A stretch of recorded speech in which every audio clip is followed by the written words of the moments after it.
नमस्कार दोस्तों, आप सभी का एक बार फिर हमारे ब्लॉग बहुधान्य.blogspot.com प्लस यूट्यूब चैनल, जिसको आप यूट्यूब पे जाकर इजीली HSSC रोहित शर्मा या फिर चंडीगढ़ रोहित शर्मा के नाम से सर्च कर सकते हैं। दोस्तों, अभी तक हम काफ़ी वीडियोस बना चुके हैं। जिन्होंने हमको सब्सक्राइब नहीं किया है वो हमें सब्सक्राइब करें, सो दैट आप हमारी पिछली कई वीडियोस इजीली देख सकें और जो भी हमारी अपकमिंग वीडियोस आती हैं उसकी नोटिफिकेशन आ सके। नोटिफिकेशन के लिए आपको सब्सक्राइब के साथ जो बेल का एक बटन शो हो रहा है उस पर क्लिक करना जरूरी मांगता है।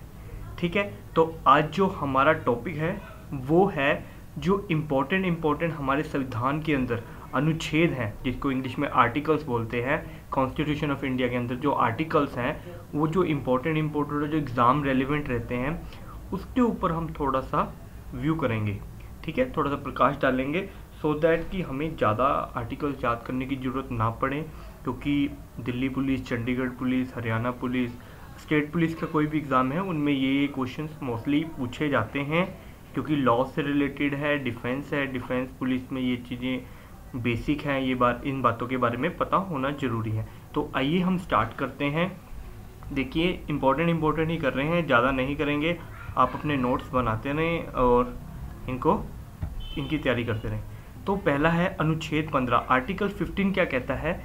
समानता का अधिकार, यानी सभी को एक जैसा अधिकार मिलेगा। स्टेट में जो भी पर्सन है उसको एक जैसे फैसिलिटीज़ प्रोवाइड की जाएगी। ठीक है, caste wise, sex wise, place of berth wise, prohibition of discrimination. Discrimination मतलब यही होता है कि सबको एक जैसा बिहेव किया जाएगा सबके साथ। नेक्स्ट है अनुच्छेद 17। आर्टिकल 17 क्या कहता है? छुआछूत पर प्रतिबंध। छुआछूत का मतलब है अनटचेबिलिटी, यानी पहले टाइम में जो एशियन टाइम था हमारा, उसमें अनटचेबिलिटी की जाती थी, यानी छुआछूत रखा जाता था, भेदभाव रखा जाता। अब वो पूरी तरीके से उसको एबॉलिश किया गया है आर्टिकल 17 के अकॉर्डिंग। जो मैं आपको बता रहा हूँ ये सारे मोस्ट इम्पॉर्टेंट आर्टिकल्स हैं, आपको ये याद रखने हैं और ध्यान रखना है इन सभी को। नेक्स्ट देखते हैं आर्टिकल 19। अनुच्छेद 19 क्या कहता है? बोलने और अपने विचार खुलकर रखने का अधिकार, यानी freedom of speech and expression. मैं हिंदी और इंग्लिश दोनों में इसको रखने की कोशिश कर रहा हूँ सो दैट आपको इजी हो दोनों तरफ से। हिंदी, क्योंकि कॉन्स्टिट्यूशन को हिंदी और इंग्लिश दोनों में उसके बारे में पता होना जरूरी है। ठीक है, नेक्स्ट चलते हैं अनुच्छेद 21। जीने का अधिकार, यानी right to life and personally liberty. जब हमारे देश में इमरजेंसी घोषित की जाती है तो हमारे सभी मौलिक अधिकार हमसे छीन लिए जाते हैं। तो उस समय एक अधिकार जो रह जाता है वो हमसे छीना नहीं जाता। अनुच्छेद 21 के तहत जीने का अधिकार, हमें सांस लेने का अधिकार दिया जाता है। अनुच्छेद 21, ठीक है, यानी जब इमरजेंसी लगती है ओनली फॉर अनुच्छेद 21 है जो मौलिक अधिकार है जो हमसे छीना नहीं जाता। नेक्स्ट क्वेश्चन है अनुच्छेद 24, मोस्ट इम्पॉर्टेंट।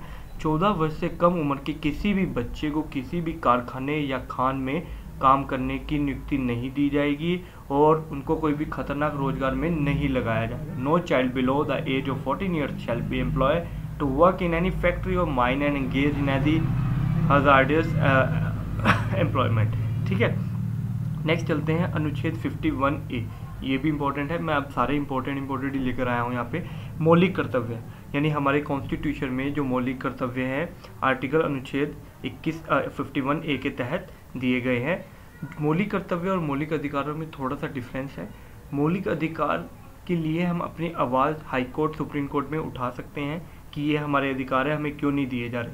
और जो मौलिक कर्तव्य होते हैं वो हमारी कुछ फंडामेंटल ड्यूटीज़ होती हैं, जैसे कि हमें अपने आसपास सफाई रखनी चाहिए, देश के राष्ट्रगान का सम्मान करना चाहिए। ये ऐसी चीज़ें हैं, इनको फंडामेंटल ड्यूटीज़ कहते हैं। ये आज की डेट में 11 है।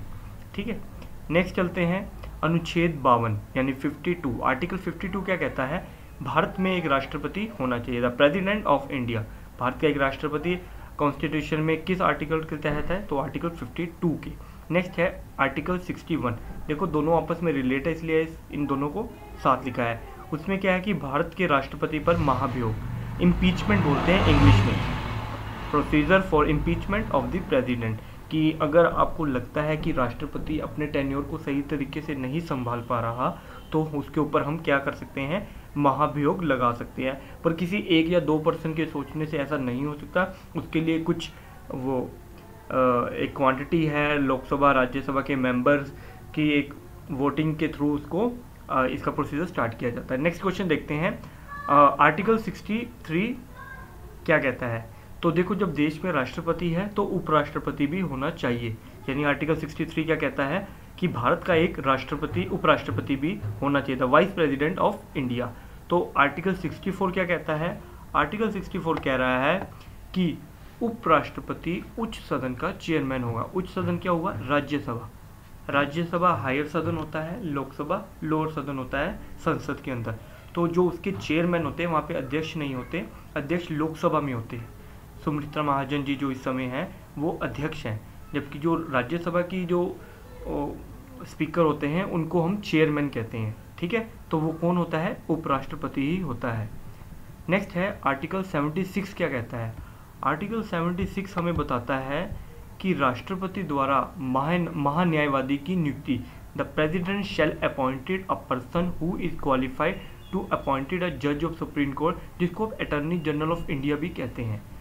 जो अटॉर्नी जनरल ऑफ इंडिया एक सीनियर मोस्ट एडवोकेट होता है, ठीक है, और वो हमारी गवर्नमेंट, जो भी गवर्नमेंट होती है, जैसे इस समय एनडीए की सरकार है, उसको राय देता है कि आप ऐसा ऐसा कुछ भी अगर चेंज करना चाहते हो तो कर सकते हो। बट ये लोकसभा में भी बैठता है, राज्यसभा में भी बैठते हैं, पर ये किसी भी तरह के अगर कोई बिल पास किया जाता है लोकसभा और राज्यसभा में, उसमें वोटिंग नहीं डालते। ठीक है, ये वहाँ बैठते हैं, अपनी हर तरह की जो भी एडवाइस है वो वहाँ देते हैं, पर वोटिंग नहीं दे सकते। ठीक है, इस समय जो अटॉर्नी जनरल ऑफ इंडिया है वो मुकुल रोहतगी जी हैं। नेक्स्ट क्वेश्चन, अनुच्छेद 80 आर्टिकल 80 क्या कहता है कि राज्यसभा में मैक्सिमम सीट कितनी हो सकती हैं। तो 250 हैं इस समय, ठीक है, मैक्सिमम सीट।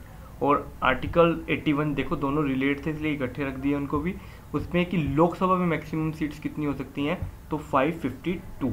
ठीक है, इसमें से 530 जो है वो जनरल इलेक्शन, जब एमपी के इलेक्शन होते हैं पूरे इंडिया में, उससे आती हैं। उसके बाद जो 20 सीटें हैं वो यूनियन टेरिटरी से आती हैं, जैसे चंडीगढ़, दिल्ली, पौंडीचेरी, लक्षद्वीप, दमन-द्वीप, वहाँ से आती है। और 2 सीटें एंग्लो इंडियंस होते हैं जो राष्ट्रपति द्वारा नियुक्त किए जाते हैं 2%, तो ऐसे ये 552 हो जाती हैं। नेक्स्ट क्वेश्चन देखते हैं, नेक्स्ट पॉइंट देखते हैं, आर्टिकल 124। आर्टिकल 124 क्या कहता है कि सुप्रीम कोर्ट की स्थापना, कि देश में एक सुप्रीम कोर्ट भी होना चाहिए, वो आर्टिकल 124 कहता है। ठीक है, establish and constitution of supreme court. तो देखिए 124 214 उसका रिलेशन था आपस में, देखिए 124 214, तो इन दोनों को आपस में रिलेट कर दिया कि प्रत्येक राज्य के लिए एक उच्च न्यायालय भी होना चाहिए। There shall be a higher court for each state, यानी कि हर स्टेट को एक हाई कोर्ट मिलना जरूरी है। ये ज़्यादा इंपॉर्टेंट नहीं है कि हर के लिए इंडिविजुअल एक हाई कोर्ट होगा, एक हाई कोर्ट 2 स्टेट का भी हो सकता है, जैसे हरियाणा और पंजाब का एक ही हाई कोर्ट है। ठीक है, नेक्स्ट क्वेश्चन, आर्टिकल 148 क्या कहता है कि भारत का नियंत्रक एवं महालेखा परीक्षक होगा जो राष्ट्रपति द्वारा नियुक्त किया जाएगा, जिसको आप auditor, controller and auditor general of India भी बोलते हैं। वो आर्टिकल 148 के तहत राष्ट्रपति द्वारा सिलेक्ट किया जाता है।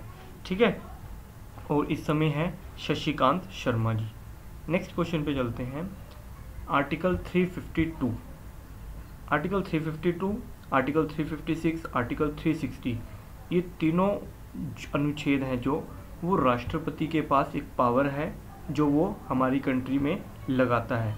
जैसे कि जब 352 लगती है, इसका मतलब है कि देश में कोई बाहरी हमला किया गया है, किसी बाहर की कंट्री ने हम पे हमला किया है, ठीक है, तो उस समय इमरजेंसी लगाई जाती है आर्टिकल 352 के तहत। और आर्टिकल 356 क्या होता है, जब हमारी किसी स्टेट में और वहाँ का लॉ बिगड़ जाता है, जैसे कि वहाँ की जो स्टेट गवर्नमेंट है वो उसको, या स्टेट पुलिस है उसको मेंटेन करने में सक्षम नहीं रहती, तो वहाँ पे गवर्नर शासन लग जाता है, जिसको हम राष्ट्रपति शासन ही कहते हैं, क्योंकि गवर्नर राष्ट्रपति को इन्फॉर्म करता है कि इस स्टेट में ऐसी ऐसी प्रॉब्लम हो गई है, तो यहाँ पे राष्ट्रपति शासन लगाया जाए।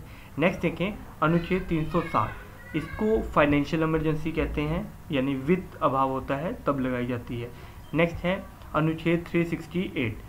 इसमें क्या है, जो हमारा संविधान है, जो हमारा कॉन्स्टिट्यूशन है, उसमें कोई भी अमेंडमेंट यानी कि संशोधन, किसी भी तरह का कोई अगर हमें संशोधन करना है तो वो आर्टिकल 368 के तहत हम कर सकते हैं। लास्ट अनुच्छेद 370, जिसमें जम्मू कश्मीर को एक विशेष राज्य का दर्जा दिया गया है।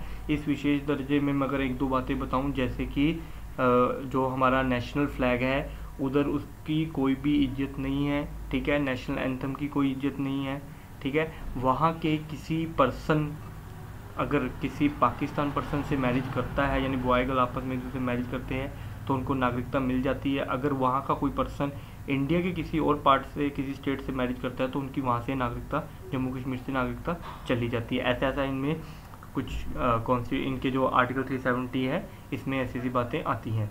तो अगर आपको हमारी ये वीडियो अच्छी लगी है तो मेरी एक बार फिर आपसे रिक्वेस्ट है कि आप कमेंट करना मत भूलिएगा, ठीक है।